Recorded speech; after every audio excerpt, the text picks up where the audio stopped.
2026 թվականի ձմեռային զորակոչը մեկնարկել է եւ ծառայությունը դարձել է 18 ամիս։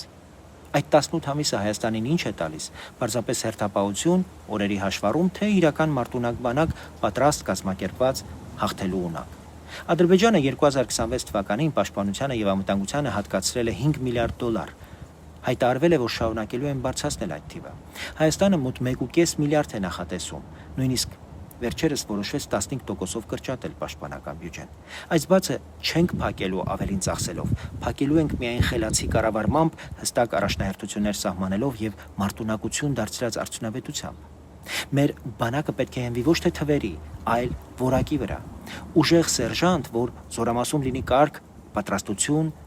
զինվորը սովորի ու կոփվի, ոչ թե պարզապես ժամանակ մաշի։ Պետք է ունենանք պաշտպանված կապ ու արագ հրամանատարություն, որովհետև մարտում հաղթում է նա, ով առաջինն է տեսնում, առաջինն է որոշում, առաջինն է հարվածում։ Դրոնների դեմ պետք է աշխատեցնել մի ամբողջ շղթա, հայտնաբերել, խափանել, խաբել, խոցել միասնական կառավարման տակ։ Դիրքերում պետք է լինի խելացի ինժեներական համակարգ, քողարկում, ապաստարաններ, կեղծ թիրախներ, անվտանգ մատակարարման ուղիներ, որպեսզի զինվորը պաշտպանված լինի, ոչ թե բաց դաշտում թողնված։